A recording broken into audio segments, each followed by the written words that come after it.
Hello, Galaxy. I'm Chris Pirillo. You are joining us live at live.pirillo.com, which redirects to the Twitch stream that's running 24/7. I don't know.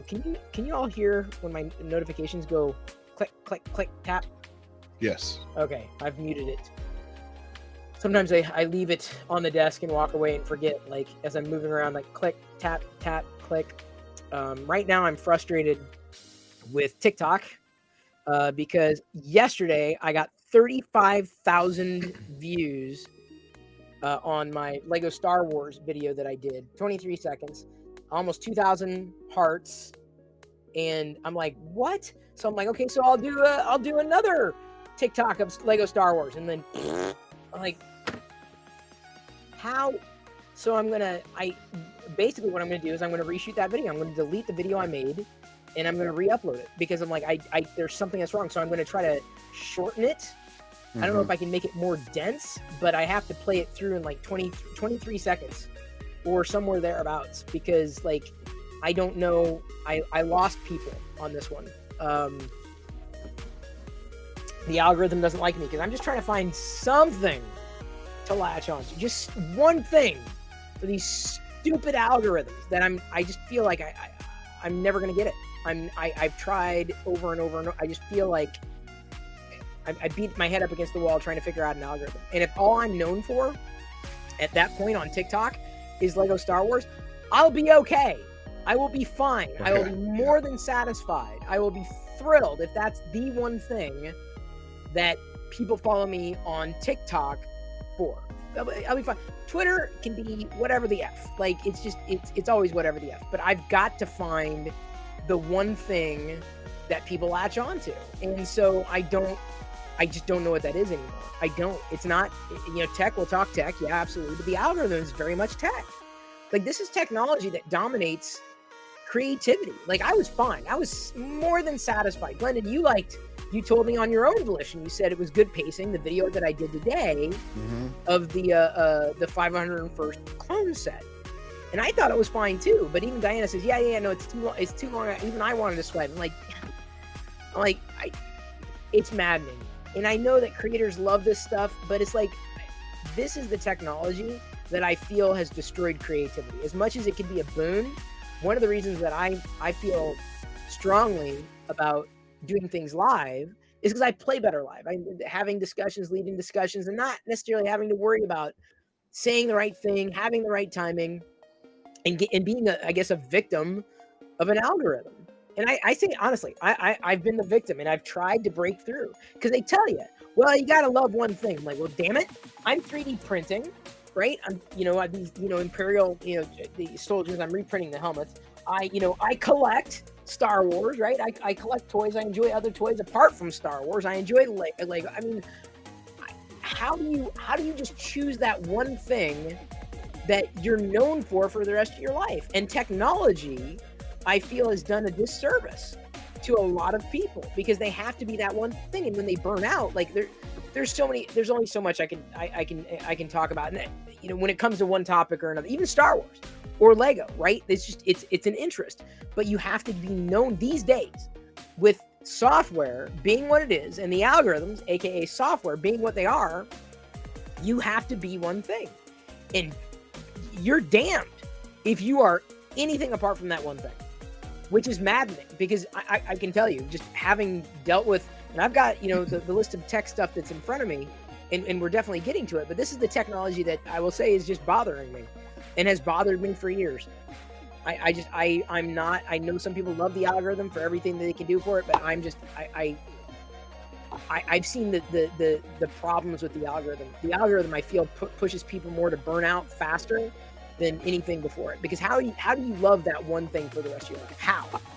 And let me put a finer point on it. I might love Star Wars, but the way I love Star Wars doesn't play to the algorithm, right? I don't, clickbait. I don't know this, that, and the other thing. I don't do this, that, and the other. So I can't play to that. I can't do that. Entertainment. I love entertainment. I love watching things. I love doing things, whatever it happens to be. But even then, I'm not going to do a movie review like someone else might do a movie review or talk about entertainment, right? So how do you be that one thing when it's difficult to know what that one thing is? or what that one thing is going to be for the rest of your life. And damned if you try to do something else. And that's to me, that's probably one of the biggest dangers of technology these days. Now, it ain't AI replacing you, right? It's the danger of being typecast and not being in that role, or not wanting to live that role all the time. I'm fine in being myself. The algorithm doesn't want me to be myself. So software, I think, has gone a long way to destroy creativity, to stifle it, I would say. I agree.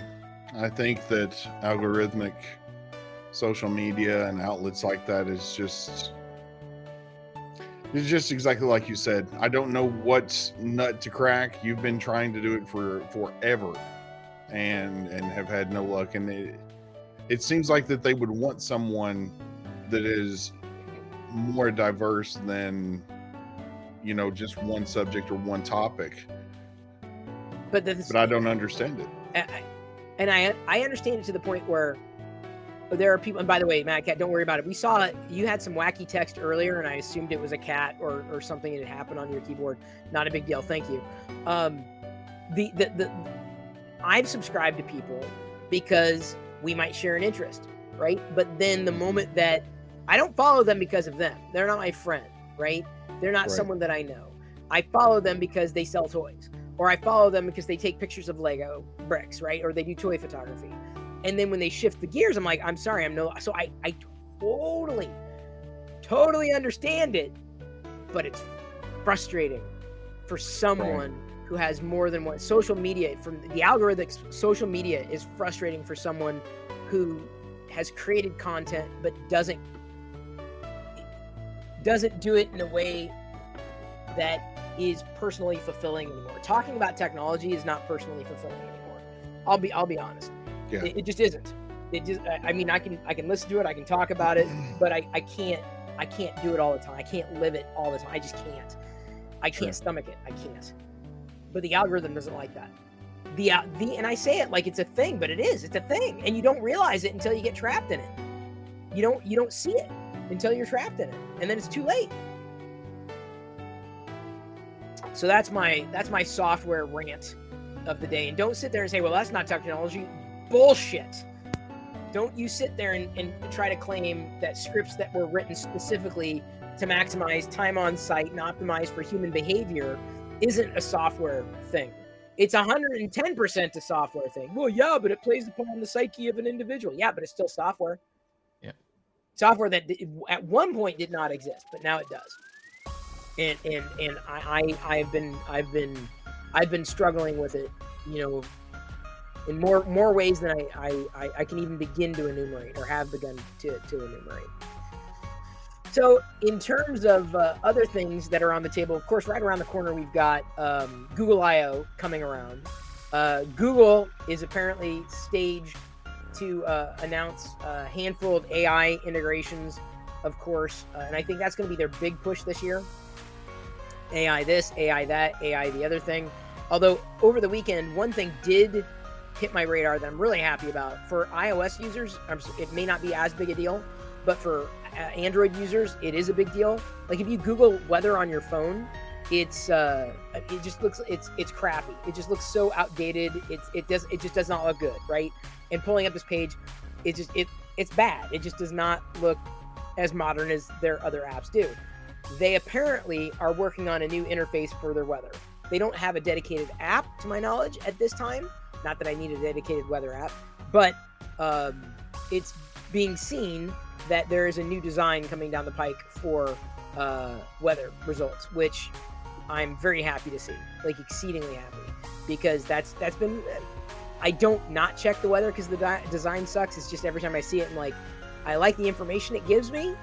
I just don't like necessarily how it looks. So I don't know when it's going to be happening, but I guess a Google engineer had posted something on Twitter over the weekend, and then press or media picked it up. So I'm excited about that. See, that's the thing about Android, though. So this is, I don't know how easy or difficult it will be to explain to non-Android users, but Google tends to incrementally release features rather than wait till once a year. Like at one point I was fine, Apple rolls out their features, here's what you get. Okay, that's cool. But here's the problem I have with the way Apple does it now. I'm used to getting features year round. I'm used to getting updates year round. I'm used to getting new everything year round. And when Apple rolls out, well, here's the new version of iOS, and I'm just like, God, that was just a massive shit burger. Like, why? And so I got to wait another year, maybe, to get something that is going to come close to impressing me. Like, seriously? Like, okay, well, I guess that's that. So that's why my high in and around WWDC crashes real fast, because I'm like, okay, I'm interested, but there's really nothing in there. And you know you're going to have to wait another year before you get anything new from Apple. And that's the way Apple wants to do things. Okay, fine, knock yourselves out. But man, I'll be damned if I'm going to sit here and tell you that that's not a good way of doing things with consumers these days. When you have had the option and opportunity to use, and there's a way Apple can do this, right? Update your operating system once a year. Absolutely. I'm not saying release a new operating system, security updates. I'm not talking about the perfunctory stuff, right? Mm-hmm. Notes, one example, on Mac OS and iOS can be abstracted from the operating system. Weather could be abstracted. Tasks could be abstracted. Music can be abstracted. All of those elements that are not critical to the operating system, mail, name the app. You name the app. Mm-hmm. It can be abstracted. Can and should be abstracted and updated year round, not just built up in this one moment where it's just, well, you get what you get for the next year. Yeah. And I'm not saying that Google keeps me on my toes either. It's that generally speaking, over the year, the device that I get, I feel improves. Because I get a software update or a new design or a new feature or a new this or a new that. And I feel that Google's even done that better than Apple with their console. They are in the process of releasing a software patch or an update to make the button more responsive. And the fact that they've called it out it tells me that they're doing it because, and it's noticeable, right? When your button and when you click, things are more responsible. Offloading this, doing that, whatever. They're improving it not just once a year. They're improving it over time, which in my mind seems to be more of a natural cycle of the progress and development of software, rather than building up these potentially relatively minor features and releasing them every year. I don't know. And maybe at one time in the past, I thought differently about that, but I guess maybe Microsoft spoiled me with their incremental releases. Mm-hmm. Google's definitely spoiled me with their incremental releases, and the way that Apple's done it just is nothing short of stoic, monolithic, very outdated. Outdated. Yeah. It's an outmoded way of doing things. There's a better way of doing things, and that is to improve software as it's developed and releasing it as you go. And Apple, I don't feel does that. I feel they build it up to a year to make it an event. I'm like, but a lot of the things that they've over the past couple of years have not been event worthy. No. In software, nope. In my humble opinion, not even. Thank you. Not even close to event worthy. Yep. Not even to the point where I'm like, WWDC's coming around. I'm like, okay, I've been disappointed with releases going all the way back. I'm like, I'm not expecting anything different. Now, Google, on the other hand, I'm not expecting to be breakthrough this, breakthrough that. I mean, I kind of know what to expect with Android. I already know that it's going to be incremental, and I'm fine with. But the thing is, I'm okay with that. I'm fine with that. Now, when we're talking about hardware, yeah, we're going to be talking about departure and features and implementation, etc. That's a different story. We're talking about software. And WWDC is a software story. Just like Google I/O, by and large, should be a software story.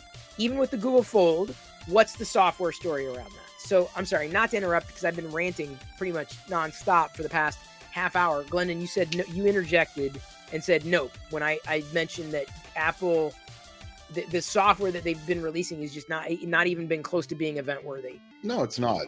Not even event worthy, even remotely close to it. I would much rather, I mean, if they want to have their event once a year, that's fine. But don't throttle updates or features in your OS just because you want to have it all out at the same time, under one event or one roof. I have Android also, and I would much rather, I agree with you 100%, and I'm an Apple fanboy. I would much rather have incremental updates, especially in the kind of on-demand world that we're living in now. I don't understand Apple's thought process in not giving us, separate updates to different parts or widgets or apps within the operating system. Like you said, it's not incremental, and it needs to be that way. And I agree 100%. Snip, you got a feeling one way or another? Pretty much the same thing. I often wonder where they're going with, or why they're going at it that way. Like, they do have. People expect a lot at these events, right? Yeah. Because let's face it, in the last, in the few years, they have had amazing technologies and stuff to show, right? So there was always some cool updates and stuff that were going on way back with the iPods, and then all of a sudden now we've got, it was the wheel, and then it was, there's a hard drive in your pocket, and then it went to, now it's touch screens, and then the iPhone, and wait, now that's an iPod too, and just boom, boom, boom, boom, boom, boom. And I feel now it's like, oh yeah, well now we're doing our own silicon. I'm like, well, that's great. But for the average user, still turns on. It's still the OS, right? Yeah. Okay, you say it's going this much faster and it's doing this much. Well, for me, that's interesting, but it's the things that really are game changer, or where when people, for a long time with Apple, when they had something to release all the time, it was almost like people looked at it as like, I have to have that, right? And I don't think they've been able to do, like, we're in this kind of wave of technology, and who knows what will happen with these classes. I don't know. I am interested in that, but yeah. But if it is, that good for them. But that will be the first in a while where if it does live up to any possible hype that might be going on about it right now, we'll revive them again, because people, I think, have been used to like Apple events being like that, where it's just like once you've seen it, it's like, wow. And yeah, we've had stuff like this before, but Apple comes out and would perfect it, right? And it would be intuitive and all this other stuff, right? But I don't think there's enough in the technology, like in the hardware end of it, that they've had in a while. And Apple is very much has been both through the years, right? Like great software with great hardware, and and that was their thing. And now it's just like, okay, well, yeah, you're doing your own silicon, that's great, but what does that mean to the user? I don't think really cares all that much.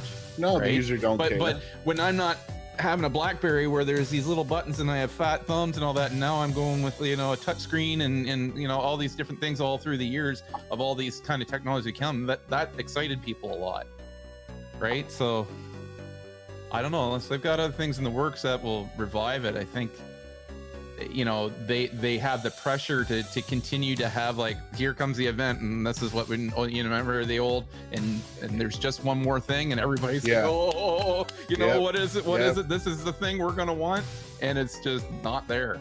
I hope it's this year. I'm wondering if they're trying to get every little piece of whatever they can to try to make these events something, and maybe that's their kind of their tactic of trying to do that, to try to keep living up to something that maybe they can't live up to anymore. To your point, though, right now, they've got the eyewear, the glasses, the whatever the hell they're going to be called, right? The Reality OS, the iReality, or whatever it is. I'm interested. I am too. Record saying, I'm fascinated by that as an idea. It's more like, over the past few years, it's just been, there's nothing. Like, it's just they're hyping it up, but like they were riding away for quite a while, and in their early years they were doing the same thing. So Apple's been noted for that. So I'm wondering if it's just the pressure right now, where it's just like things are, I don't want to go as far as saying it's stagnant, because it's not really stagnant either, but it's just not as appealing to you, for everybody else. You have your techies like us, that are really into all this stuff, and some of us will even look right down to the spec and say, well, that's wicked, and they're going off this way, and their ARM processors, like, regular users are just like, it's like, how is this going to improve my life? Or how is it, it's something that's like, they did a good job in the past, I guess, saying, presenting something to you that you never thought you needed, but as soon as they showed it, it was like, I need that, right? Yeah. And they haven't been able to do that. And so I wonder if it's more of like, let's get every little bit of thing and software and all that, so that when we do these events, that they feel something, so that they're not like so hollow, maybe, you know, like, oh great, you've updated your IMAX and all, and that's cool, you know, like, but where's that just one thing that we've been always used to years ago, right? And so this is I in wonder if stark that's some of the contrast. pressure there, that's why they're kind of go the route they are with just trying to gather up as much as possible to try to present at one event, and rather than increment it because they don't have a lot, you know. But that's where I think it's in stark contrast to Google. So for example, according to reports, Google plans to announce generative AI updates at Google I/O on May 10th. Right, this is in a couple days. Actually, I'll be live then when it happens. You know, generative AI excites me because these are practical tools. So I want to see more of that integrated at like the Google Docs level, and the fact that Microsoft's got you know, a leg up with their ChatGPT integration and DALL-E. Google really needs to step up the game. And if you want to talk about stepping up, Apple, I mean, Yeah. God, They're non-existent. Siri's ridiculous. So, Yeah. But here's the thing: if at WWDC Apple doesn't say we're rebooting Siri, we're integrating this, you've heard of ChatGPT, well, here's Siri rebooted, and now this, that, and the other thing, and now your photos can do this, and now pages can do that. But if they don't talk about generative AI, where are they? Like, Yeah. what? It's just like, where are they? And they're skating towards this idea of reality OS or whatever this is going to be, whatever it's going to be called, which is fine, but that's like for an extreme subset of users who can afford it, versus something like generative AI baked into Google Docs or Microsoft Word, things that we use every damn day. Like, I've got pages on the desktop, I've got numbers, I got keynote. Do I use them? No. When I need to collaborate with someone, is the first thing I do is open iCloud? No. Why? Apple's made it that way. Apple has made it that way, not anybody else. That's one of the reasons why I've skated to Google. Like, Apple's all this, that, and the other thing. I've never in my entire existence on this planet for collaboration ever received a link to collaborate on an Apple-based document. Never. Yeah. Not That's one. so true. Yeah. Yep. I've received Word, you know, or Microsoft Office stuff, you know, kind of collaboration. And Google did a really good stuff. job of Yeah. pulling in there, because Microsoft dominated that for years, and now it's just like It's Google. it's Yeah. neck and neck, Google, more everything. Google probably than Microsoft for a lot of this collaboration, So right? that's why I'm very interested in what they're going to say that is going to beat, as far as I'm concerned, the gold standards. What are they going to do to beat Midjourney? Midjourney, man, if Google is not looking at acquiring them, they're stupid. And I'm not a stakeholder. I'm not if Google is not looking, or even Apple, if Apple is not looking at acquiring Midjourney, they're stupid, because Midjourney does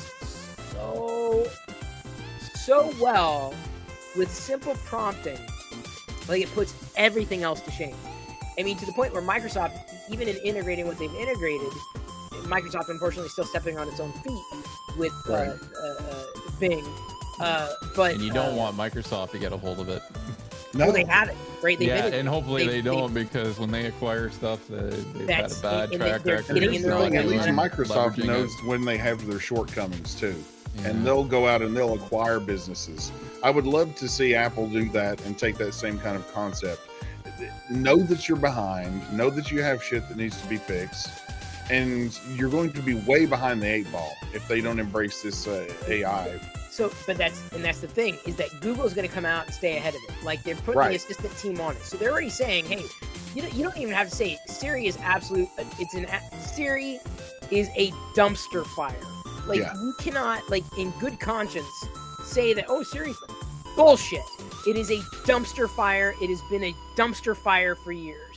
And, like, if you start using alternatives, I've never used Alexa knowingly. I'm sure it's still listening to me. But if you've ever used Google Assistant, you realize, oh, this is what a virtual assistant can be, even if it's not perfect. It sticks the landing more often than not.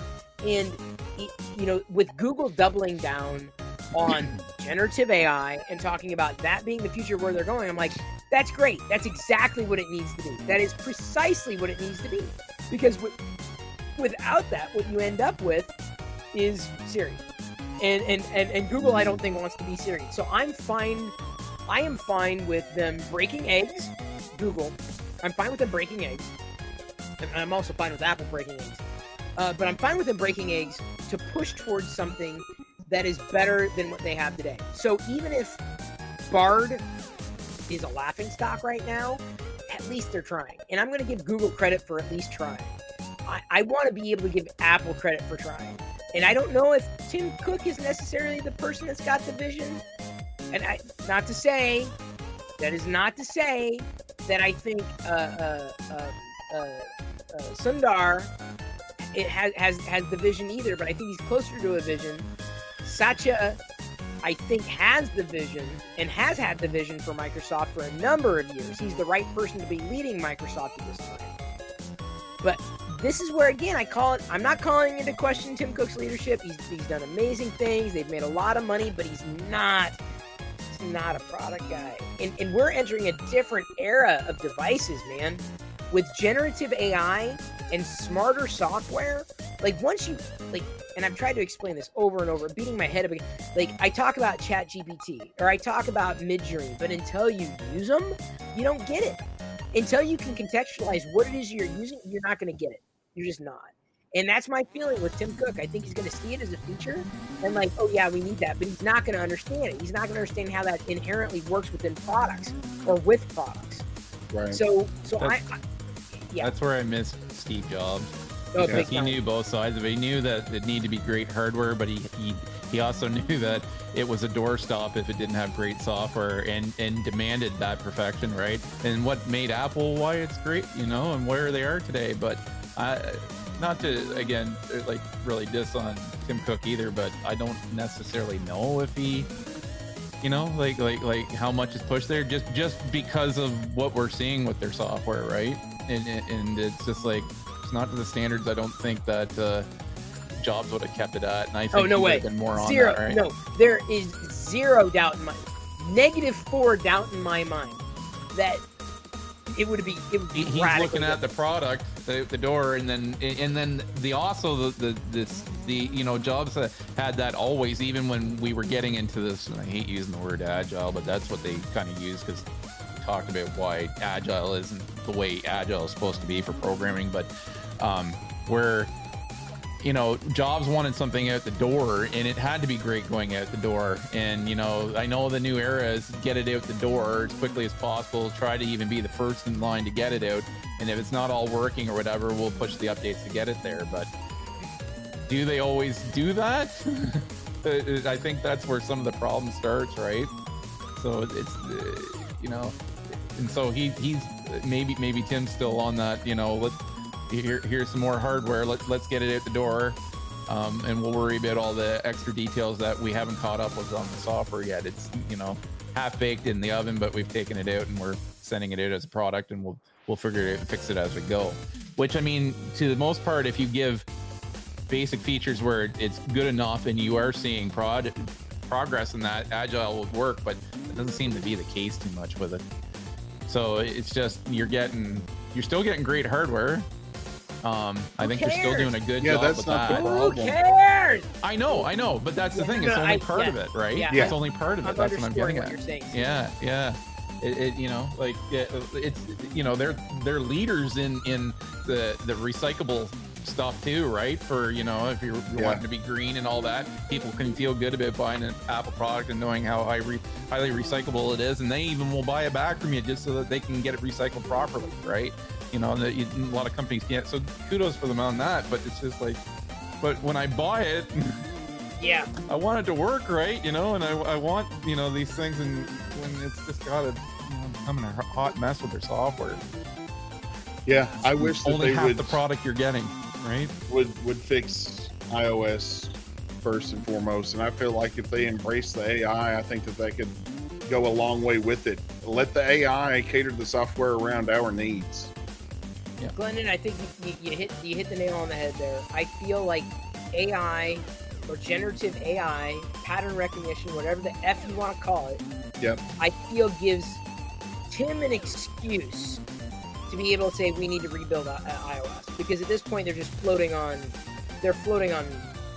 they're coasting on their laurels, and they have been for years, like since Jobs' death. They've been coasting on. I mean, and they've hit, they've made things work, and they've made money, and I'm not denying that. No one's doubting that. No one can debate that. Not with any degree of seriousness. But that does not mean just because, well, this is probably going to piss off a lot of people, but just because a lot of people believe in something doesn't make it right. No. Or make it true.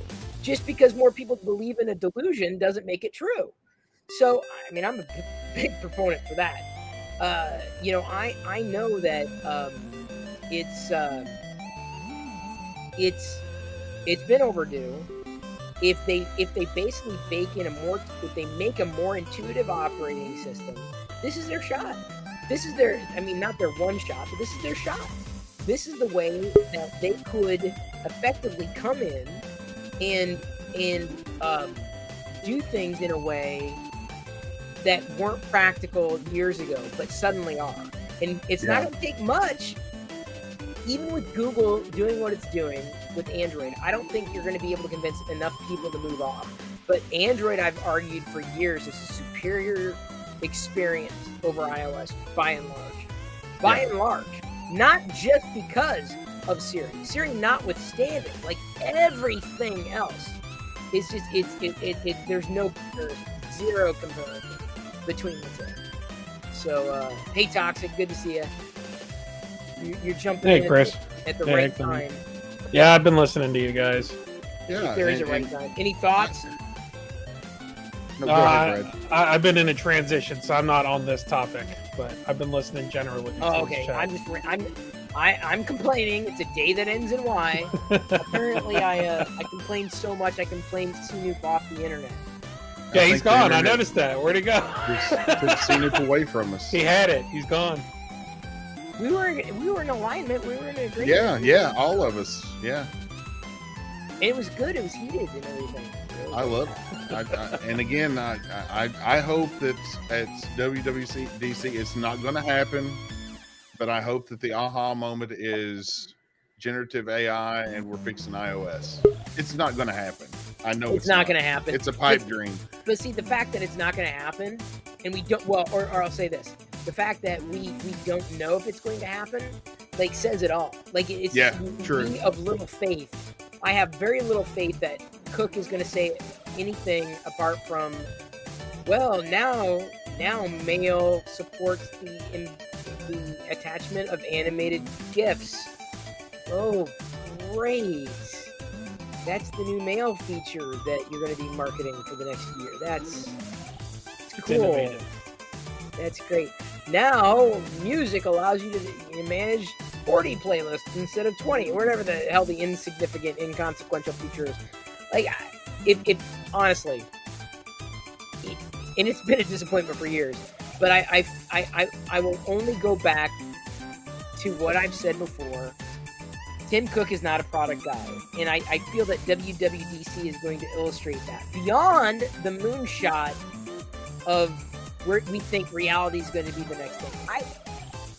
This may be a bit extreme, and I don't know if a direct correlation could be made, but in many ways, where we are with generative UI, and mind you, I've been a huge fan of generative AI for years. Since long before it was a buzzword, right? I was using different, music generative services, and I was using music streaming services that were generative, right? I get it. I understand this before it was a buzzword. I feel generative AI has and can and will rip the rug out from underneath VR, AR. I mean, still the future, but I feel it has ripped the rug out from underneath it because generative AI is practical. It's today, it's immediate, it's now, it's accessible, it's understandable, it's ready, it's readily available, it makes sense, it adds up, it adds to productivity, versus this thing that costs you $2,000 strapped to your face for maybe a couple hours with software that may or may not have been optimized for it. Like, that's, I feel that the conversation is kind of like, okay, that's cool for the future. That's great for the future. You keep doing what you're doing, but dude, like, Like, we got to get shit done. We can't be paying attention to this pie in the sky stuff. Yep. It's exciting, it's interesting, but I feel very strongly that generative AI ripped the carpet from underneath. Yeah, I agree. do feel that way. I agree. But they're not. I think that they can't be it compared. has definitely made its second fiddle at this point, in my opinion. I think people are more interested in, not saying that, like you said, not saying that it's not an amazing feature and that it's not going to still happen in the future, but at this point in time, I feel front and center, the attention is on AI. I think it's going to continue to be, and I think that's going to take the win. I'm not going to say it just makes what Apple's doing, I feel, less interesting because it's not practical. Google's implementing practical things. Granted, I think they're chasing something with this Fold. I don't know if the Fold's going to work. I don't know if it's. I can't justify the cost today, and I say that today. Not to say that I couldn't in the future, and certainly with a different iteration of the software. But having these conversations about generative AI, the way that we're having conversations about it, just makes me feel like, I'm more excited about that than I am whatever Apple's going to release, even if it looks more exciting, hardware-wise. Because again, in Google Docs, when you got a blank sheet of paper, what are you going to do? What do you need to do? I need to make this document versus I need to strap something on my head to play with a virtual monitor? I mean, like, what is more... It's got to be life-changing for me. Practical versus pie in the sky. You feel me? Yep. Okay. See, yeah. Since we're on the whole rant and complaint, do you want to complain about your ISP right now? Or it wasn't ISP. Wow. My ISP keeps going great. I have 5 connection, 3 gig up, 3 gig down, right? As fast as I can get, and it's like never down, so it's never that. Mine was down overnight. It's funny, somebody that I was talking to that's big on what is that they call it, like, with birth signs, like astrology and that, they were telling me, oh, you're gonna have a whole bunch of problems right now because this Mercury retrograde or something they say or whatever. I'm laughing because I'm looking, because there's just been so many weird tech problems I've been having, and I'm like, well, maybe there's something to that. I don't know, I just find it funny that some people are into that. But just lately I've had weird things, like we were talking and we were right in the middle of it, so I was mad because it's like, but my screens went off and I could hear and everything, so I'm like, okay, they're not coming back, and my computer just slowly died. It didn't lock up right away, it just slowly died, the screens went out, everything went down. I'm like, I have no idea why that did that, and I'm having Wi-Fi issues in the house a bit here too. It's just been some really weird things. Luckily it hasn't equated to work, and I'm on call this week, so I don't want it. I'll send my tickets your way, so you need call too. I got enough of my own. I'm up to my eyeballs in vulnerability patching right now. It's driving me nuts. And IT security just sent a bunch of other stuff over, and I'm like, guys, like, hold on, like, wow. There's a new Chrome available. Just lobbing all this stuff over the fence to me. But anyway, sorry. I was curious to know what was happening because you're like going in and out. There's apparently, allegedly, a leak of iOS 17, which, again, you tell me what excites you about this release of iOS 17, right? Of course, they say performance, efficiency, stability, and long-term support. Okay, that's perfunctory. Allegedly, additional settings for the iPhone 14 Pro's always-on display. Additional filters for focus modes. Changes and additional options for managing notifications. Custom accessibility mode. Car key improvements and more car implementations into the Wallet app. UI changes to the Health app. Heavily improved searches or features for search and spotlight. Heavily improved, whatever that means. Absolute behemoth of ARKit APIs and frameworks. The dynamic island will do a lot more in camera app changes. So, did you hear anything about Siri or AI or intelligibility or anything remotely close to that? 95% of that I would never use or give two craps They, about. all these companies Exactly. get into this though. Like Microsoft's been bad for quite a long time. Where I always call it they're asleep at the wheel, right? It's like the iPods come and they're way later with the Zune. Nobody wants your Zune because, all this sort of stuff. Now all of a sudden it's like Apple's asleep at the wheel. Hello, wake up! You need to be on this. Apple, because you're gonna be. This train is already on its way down the tracks, and you're not even running to try to catch up and get on it. From what it seems, maybe there's stuff going on behind the scenes. I would, like I said, there's a stark contrast I feel between what Apple's trajectory is and what Google's trajectory is. Google is all about practical application. Apple is so pie in the sky, head in the clouds. I get it, but man, you're missing the boat, big time. Mm-hmm. That boat is going to be missed, big time. Agreed. I'm hoping with Microsoft, they end up doing what they're saying or allegedly saying they're going to be doing is, kind of getting back to focusing on Windows and getting it kind of.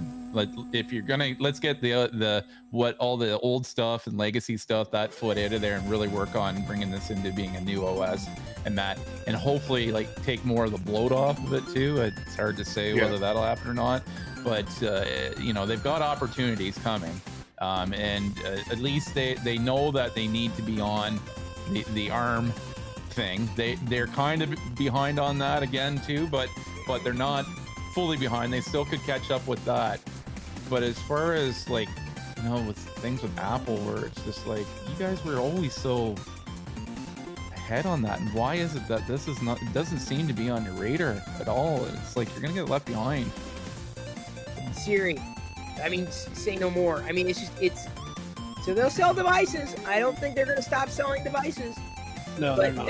It doesn't mean they know where things are going. Oh, their brand's going to carry them for a long time yet, even if it just starts to get terribly crappy, because people, a lot of people like that are really not into technology. They'll call it an iPhone, even though they're carrying around a Google device, right? That brand is embedded in everybody's head. That's why it's like, I keep saying, why are we still calling them phones? Why don't they get rid of the I? That whole thing of all the, Apple's iMac, but it's because the brand is so embedded in people that that know that, right? So it's really hard once you get a brand that's going to actually be bold enough to try to move ahead with something and renaming something, right? So I think with the brand, it will continue on, even if they continue to go, they're not really going down a downward spiral that badly yet, but if they were to start to really take a turn for the worse and just doing all things wrong, right? Which they won't. They'll still do enough things to keep people interested, but their brand will carry them for a long time. It's like the word Netflix, right? They're not the greatest guys on the block anymore, but we use it as it almost like a noun to describe what, I'm going to Netflix that tonight or something, right? Or Kleenex. The brand is that good, and that's what you want with your brand, right? But they'll carry them for a long time yet, but I don't know. They got to dazzle us with something again. And you know what? It's hard for them. To give them the benefit of the doubt, it's hard to continue up. They did have a lot going for them when there were so many technologies, I think, that were coming that were just that people wanted. And, touch screens was something that had been even dabbled in the 80s and just was never done right and never could. And the technologies just weren't there to be accurate with it and everything, right? Microsoft even tried it with their tablet PC way earlier than anybody else. So, it wasn't until Apple finally brought out their tablet that it was even interesting. And it was only because they were able to move the OS that was already a success on their phone over in order to get people to actually realize that, hey, I think I do need a tablet, right? I think that will fit into my life. So, what was that? Windows CE Compact Edition or something like that? Yeah, and they had laptops that folded over and stuff too. They had a few things like that. Yep. And companies were interested a bit because back then, it was still the stylus was the thing that interact with a tablet, right? But that was because of the technologies with touch at the time as well, right? Yep. But And what people don't realize, like, you know, like, or don't remember, is Microsoft did perfect a lot of the touch even after Apple, right? Like they were the ones that really perfected that you could lay your hand down and actually draw a picture and it not screw up touch altogether and all that. Like they contributed a lot to that, but it's all background stuff. People really don't think of that or either or whatever. But yeah, I don't know. I don't know where Apple's going long term with the. Not gonna hold my breath. You just don't see the. I don't. It would be nice to see the roadmaps. I would be very interested to see what if you were a fly on the wall in their big meetings discussing their roadmaps of where they're going. It's like, okay, guys, we're gonna keep continuing to do the same thing in the next 5 years. Put these products out the way we have been. Good job, guys. Pats on the back, high fives all around. Away we go. Well, yeah. If you're thinking that, then yeah. I don't know. Maddening, absolutely maddening. Because but that's the way they want to play it. That's up to them. I can't. It's them. It's up to them. It's completely up to them. And they don't, and they can't. And not to say that they do play it safe, but because they're still. I don't know. Like, have they really even done anything that really well, innovative in a while? No. The innovation is what really. And they stumbled into that. That's what always, you know, outside of just the computer side of it, like that's what has always had me very impressed with Nintendo, is that they're not afraid to innovate and crash and burn over it, and they have, right? But they innovate every one of their systems, like all the PlayStation and Xbox, and that, they continue to like play it safe. We'll add a little bit there, but these are the controllers you know and love and whatever. Nintendo, no, it's like wipe the slate clean. We're gonna try something entirely different this time around. It's either gonna take or it's not. And when it pays off for them, it pays off big time for them. When they and they're big enough, when they crash and burn, they have been able to navigate through that pretty good and still stay up because they've had good software, which is the games that they have, the Marios and stuff, to get them through with bad hardware, right? So maybe they need to kind of look at that sometimes too, because as much as innovation that Apple's had in the past, it's like there's nothing that's wowed me in a while with them, like exciting wise, right? Even like everything, like change the look of so the only thing that was a little exciting for people is like, wow, the iMac's finally not going to be a metal looking thing. They can get some color in it now. It's like, well, but that only interests a lot of people that was like, hey, I remember the 90s when the iMacs were doing that, and people were all about color coding, and and there were people, and that was riding in a time where there were still more people getting on board with like buying personal computers and having them in that, and they were like, I want a color code, this is the color that I want. So they're riding that again, but that is just a marketing ploy, right? Or tool that they can use every so often. But I don't know. On them. That's and honestly, there's not a lot that's happened today in tech news or in tech updates. Those were the things that were on my radar and my thoughts. Apart from everything else we might have covered, Sam from OpenAI was basically saying he doesn't think remote work is prime for everybody, and the industry is all about. Is the thing that pisses me off about the quote unquote industry. They're all about trying to say, see, this person says you can't work from home, therefore it sucks. So it's always devastating when I see and or hear anybody come out like Sam Altman, the CEO of OpenAI, quote unquote, technology is not yet good enough that people can be full remote forever, particularly on startups. And I guess disagree with that. I disagree personally.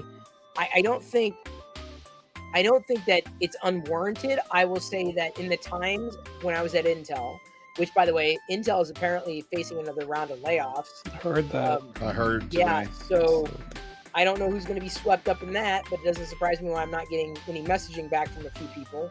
So I can't imagine the morale being anything apart from in the toilet at Intel.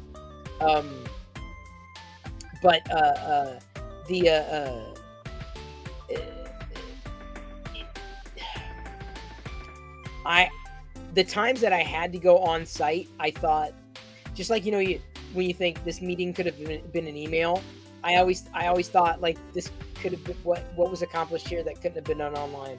What was done apart from sitting in the same room for a phone call. Yeah. That was it. I mean, like, that was it. And looking productive without actually being productive. Mm-hmm. So I thought that old guard, in my opinion, just feel like that it's still a necessity to see someone in person. That's the only reason that they still do it. It's because people that were brought up that way, learned that way, and they're not willing to adapt and change. And that's whenever you're going to fall behind. And that's why it's important to do, like, the company I work for is very much more like the majority of the company, 3/4 of the company is working from home. The people that are in, either there's a component that requires them that makes it that they need to be in job wise, or it's that they're in a rural area and their internet just sucks, right? And it's just not, they're not reachable yet to be able to remotely work from home. But where they're actually selling off the building that they own because they just wanted to rent small space for that kind of stuff, like, that's the way to go, if it works for them. But it's culture too, like, maybe maybe there's companies out there, there is companies out there where people are like, well, I'm not being watched by the boss, so I'm gonna have a tendency not to do stuff. So it was just how well is your, it depends on what you're doing in your company and that sort of stuff, and how well the people that you have, if they're self-starters or they have this culture, where it's just like, well, when the boss is away, everybody will play kind of thing, right? Right. If you have the correct leadership in place, that won't happen. No. Yeah. No. Because and if you're having the proper communications back and forth with, when I said to my boss the other day there, I'm like, you're gonna, you have no problem with us, like, because we're self-starters anyway, and we know what needs to get done, and we're basically telling them what has to be done next, right? He's very much leaning on us to be kind of rolling with it, and he, when there's a big decision that needs to be made, we present it to him, and he goes, yeah, we give him options and stuff. But as far as he doesn't need to be there and see all the bums in the chair and just, you're not working unless you're in front of us. And there were very much people in our company too that were like that, but COVID showed very well that we're not like that. And I'm happy that our board of directors acknowledged that, couldn't believe that our company didn't even miss a beat the whole time at all, actually made more money, right? So they're just like, wow, I guess this is the way to go. And now they're looking at, why are we paying so much money on a big, well, there's floors that are empty now, and it's like, wow, like, we got to get rid of this building now. Yeah, the company that I worked for did the same thing, Sinoop. Yeah. It was a call center, and they sent everybody home, and then realized during the process that, holy crap, we're saving a lot of money with everybody working remotely. So they have now closed down 95% of the call center, like actual facility, except for certain government agencies still require you for security purposes to be on site. And they're now leasing out the rest of the building, custom build to lease, and making hand over fist more than what they were. Because you're not having to worry about paying your electricity or your facility bills or anything like that. Oh, no, that's all. Well, we absorb it a little more. Like, sure, True. Like when I used to be like, no one else is in the house for the day, I'd let the temperature go down a couple extra lower notches and that, and then you can save a little bit of money here and there, electricity and all that. But they actually sent in some stuff to compensate for that a little bit too. But their biggest thing was, as well, a lot of that's compensated because you're not paying for parking down here, which was atrocious for us. The only job I ever had where I had to pay for parking, and so I would carpool and everything else to kind of bring that cost down. So I don't miss paying for parking ever, So by far, I'm more in money than I was like paying for a little bit of electricity and stuff at home now that I might have been able to try to save when I wasn't at home. But Yeah. what went our way for us is the culture that at my company is now they have the problem. What they probably didn't foresee at the beginning, they were more worried about, are people even going to be working? Are they going to be stuck with, sick kids or whatever, or sick family with COVID going on, or because everybody's home, the kids are trying to do schoolwork and you're in the same room trying to work. How productive is that? Blah, blah, blah, blah, blah, or whatever. But what they found, and so they were worried about that, but didn't really foresee that the problem with us now is that it's like, damn, they're all workaholics. We're having burnout issues because it's too easy to keep continuing on working past the time, right? Like you try to turn it off, right? I can be bad for that. Like when I was at work, I'd be like going, and then it'd be like, oh, it's getting close to that time. I could really, if I could finish these thought processes and maybe put another half hour in, it's stuff I could get done and not have to waste time the next day trying to get back into that groove on that thing. I could put that to bed and be done and start fresh with something new the next day, right? But what would stop me a lot of times is like, but if I don't go now, I'm going to be caught in rush hour. It's going to take me another 20 extra minutes to get home. And now that I'm home, it's just like, just keep going and get that thought done and everything. And it's like, then damn, now it's 6 o'clock. It's like, so, and they're acknowledging that. And so they're trying to, give things like, so that was something that they didn't realize would happen. So some companies are having problems with that. Not that I would say it's a huge problem with us, but I do know taught a lot of people was like, man, I just need to turn it off a bit and that. And I said, what helps a lot with me is like, I have a dedicated room, right? If you're going to work from home, you need a dedicated room where it's work. Like I don't, at one time I was thinking maybe I'll bring the office down here where my play is. And it's like, don't do that. Right. Like, so I have a bedroom that's possibly do. Office and then I walk out of there and that's my job for the day and I get out of there and then I'm done. Right. And that whenever I first started work from home, I did not differentiate the two and would not come upstairs to my, escape time. Because I'd sit in that chair in the same room for 8 to 12 hours a day. The last thing I wanted to do after, you eat dinner is walk back up the stairs and go into the same room. So, no, you have to differentiate that. And after about 3 months of that, then I changed things. Yeah, it's funny. Just walking out of a room where you've worked all day will help you change gears, right? Yeah, it will. Yeah, there's something to be said about that because I know that it would be difficult for me if I would have had it down here because then, like you say, I would be more of a hermit down here. Yep. Just keep pushing food under the door and I'll never leave from downstairs. Right, so. Well, that's all I had. Glenda, you've got a couple of deals maybe? I've got one tech deal that I can show that it's really good. It's the monitor, and I feel like it needs to be shown. Okay, and before I forget that, the Jedi Academy stuff, that I think we talked about this. That can go into Chris Pirillo. Yep. Yeah, we talked about that. Okay. Yep. We'll go ahead and pull it up here. Like I said, it's one deal. It's very slow day today. Well, that's a big one though for a slow day. It is. Yeah, it's a big one for what it is. Here it goes.